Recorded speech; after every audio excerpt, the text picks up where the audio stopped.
এই যে খাসির মাংস রান্নলাম, আর এই যে যাওয়ার সকালে খিচুড়ি রান্না করে খেলাম, সেটার ব্লগ ভিডিও। তো আমরা রান্না করছিলাম, কিন্তু আমাদের বাড়ি যাওয়ার কোনো প্ল্যানই ছিল না। হঠাৎ করেই আমরা প্ল্যান করলাম যে বাড়ি যাব। তো এই যে রান্না করছিলাম, এই মাংসটুকু আছে সেটা দিয়ে, আর এই কড়াই ছিল সেটা বেড়ে রেখে দিয়েছি।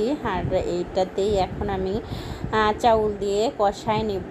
আর রাইস কুকারেই দেব, যেহেতু খিচুড়িটা একটু বেশি স্বাদের বানাবো, সেজন্য একটু চাউলটা কষিয়ে তারপরে রাইস কুকারের বাটিতে দিয়ে দেব।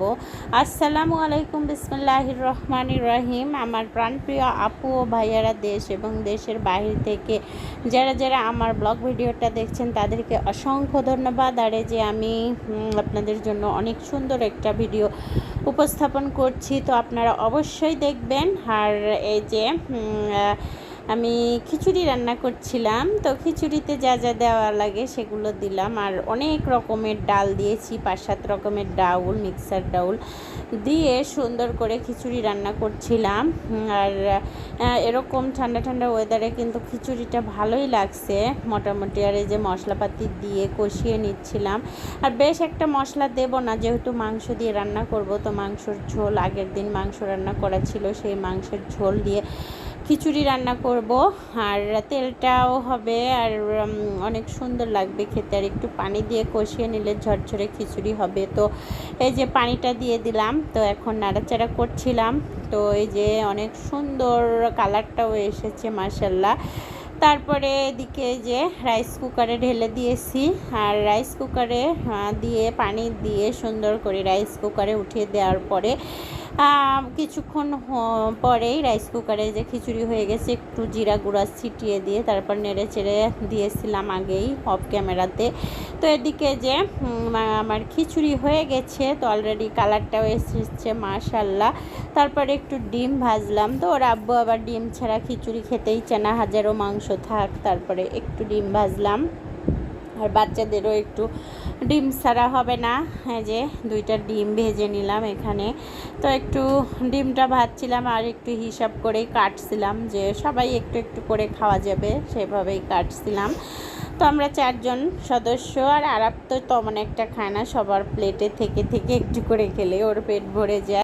প্লেটটা সাজিয়ে খেলাম। তারপরে এই যে আমার ছেলেকে রেডি করেছি। খিচুড়ি খেতে খেতেই আমাদের প্ল্যান হলো বাড়ি যাওয়া। তো 1 ঘন্টায় আমরা রেডি করে ফেললাম সব কিছু। তারপরে বসে থেকে থেকে তারপরে 1টার দিকে গাড়ি আসলো। তো 1টায় গাড়ি আসতে তারপরে আমরা এই যে রওনা করে দিলাম। আমার ছেলেটাও ব্যাগ ধরেছে, আমার আরাফের তো তর হচ্ছে না, রেডি হয়ে বের হয়েছে। ও খালি বলছে চলো আম্মু। তো গাড়িটা আসতে একটু লেট করেছে, গাড়িটা রাস্তায় ছিল, বগুড়ায় ছিল। তো বগুড়া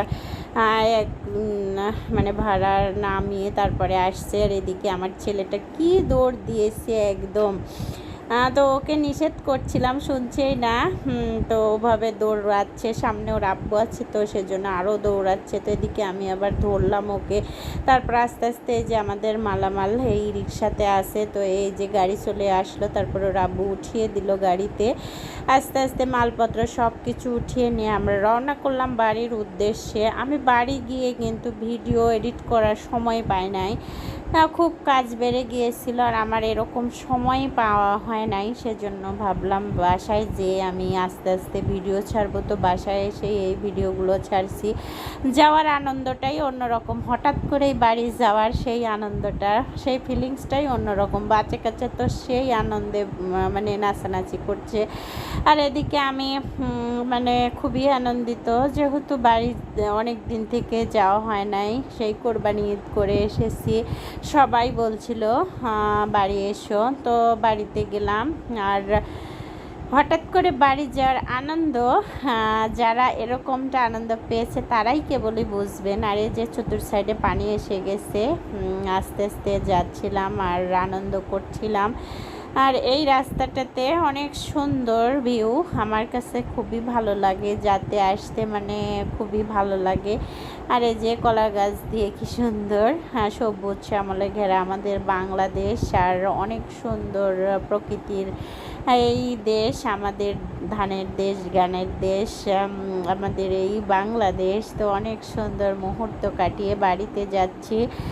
আর বাড়িতেও আমার মানে শাশুড়ি আমাকে বলি নাই, যেহেতু সারপ্রাইজ দিব বাড়ি যাচ্ছি, ওর আব্বুকেও বলতে দেই নাই। সকাল থেকে আমার শাশুড়ি আমাকে ওর আব্বু একবারও ফোন দিতেই পারে নাই। ও তো আবার মিথ্যা কথা বলে না, ওর মিথ্যা কথা মানে যে কথা পেটে রাখতেই পারে না। আমি বলেছি যে বলবো না, ও ফোনই দেয় নাই। যদি বলে ফেলে তাহলে তো ওর অবস্থা খারাপ, সেজন্য বলেই নাই কথা।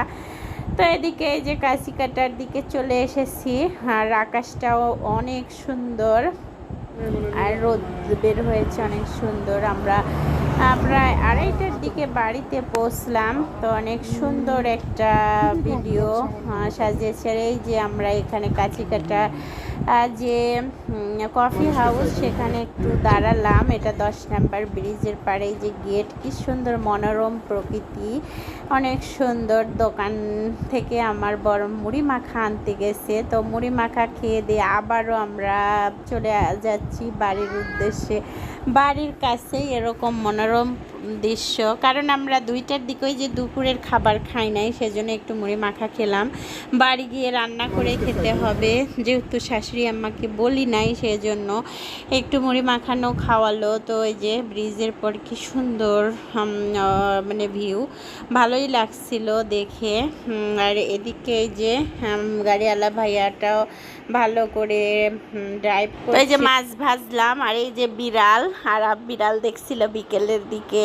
তো যে বসে আছে, সবাই বসেছে। আমরা এই যে বিড়ালকে খেতে দিয়েছিলাম দুপুরের দিকে দুধ ভাত। তো এই দুধ ভাতটা খাচ্ছিলাম, আমি আবার ভিডিও শ্যুট করে রেখেছি। আমার আরাফ আবার বিড়ালকে বুদি বলে, ও আমি বলেছি পুষি, তো ওই ইয়াতে বলে যে বুদি বুদি বিড়াল। সবই আমরা বিড়ালটা বলি না, আরাফের দেখা দেখে আমরাও বুদি বলি। তো এদিকে এই যে মাংস রান্না করছিলাম যাওয়ার পর দিন দুপুরে। তো ওর আব্বু আবার মাংস ছাড়া খেতে পারে না, আর দুপুরটায় বৃষ্টি আসছে, তো ওরা এই যে মাছ ছেড়ে দিয়ে খেলছে। এটা ঢিকির গড়, আমরা পাকা গড় যেটা বলি, ওইটাতে মাছ ছেড়ে দিয়ে পুকুর থেকে মেরে ছেড়ে দিয়ে জ্যান্ত মাছ নিয়ে খেলাচ্ছে। আর আমি এদিকে মাংস রান্না করব, ধুয়ে নিচ্ছি। তো আমার আর এই যে মাংসগুলো, খাসির মাংস। আর এদিকে আমার ছেলে একাই নেমে গোসল করছে। মানে ওর কি বুদ্ধি, কেউ বলে নাই, কেউ ওকে দেখিয়েও দেয় নাই, নিজেই গোসল করছে। আর এদিকে যে মাংস রান্না করব, সেটা মাখিয়ে নিচ্ছিলাম। তো এটা খাসির মাংস, আমাদের কোরবানির খাসির মাংস রেখে আসা হয়েছিল ফ্রিজে, সেইটাই রান্না করছিলাম। আস্তে আস্তে সব কিছু দিয়ে সুন্দর করে মাখিয়ে উঠিয়ে দেবার। এই মাংসটা রান্না করেছিলাম, অনেক টেস্টি হয়েছিল, সবাই প্রশংসা করেছে। কিন্তু খাসির মাংস যে এত টেস্টি, আমার শাশুড়ি মা বলছে যে সেদিনকে আমি রান্না করছিলাম কিন্তু অতটা স্বাদ পাইনি, তুমি রান্না করছে এত স্বাদ হলো কেন।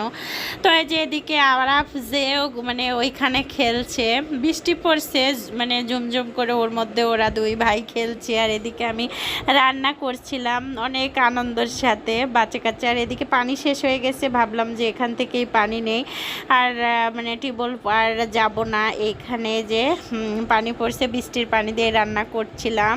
তো আমি সাধারণত বৃষ্টির পানি আসলে, তখন চাল ধুয়ে গেলে তখন ওই পানি নিয়েই রান্না করি, অনেক ভালোই লাগে। ওই পানিতে যে পানি নিচ্ছিলাম, আর অনেক সুন্দর পানি, ফ্রেশ পানি। আমার শাশুড়ি আম্মা তো বলছিল ওই পানিতে রান্না করবে কেমন হবে। আমি বলি যে কেন, আমি তো আগে থেকেই রান্না করি। তো মশলাপাতি দিয়ে দিচ্ছিলাম, জিরা গুঁড়োটা আমি বাসা থেকে করে নিয়ে গিয়েছি, সেইটাই দিয়ে দিচ্ছিলাম। তো তরকারিটা অনেক সুন্দর হয়েছিল মাশাআল্লাহ। আর এদিকে বাইরে বৃষ্টি হচ্ছে, আমার ছেলেটা উপভোগ করছে যে। আর ও গোসল করে এসেছে, ভাত খাবে বলছে, আম্মু মাংস হয় নাই। তো আমি বলছি একটু মানে ওয়েট করো, তাহলেই হয়ে যাবে। তো এই যে মাংসটা হয়ে গেছে, একটু টেস্ট করে নিচ্ছিলাম, পারফেক্ট হয়েছে সব কিছু মাশাআল্লাহ। ধন্যবাদ সবাইকে আমার ভিডিওটা দেখার জন্য।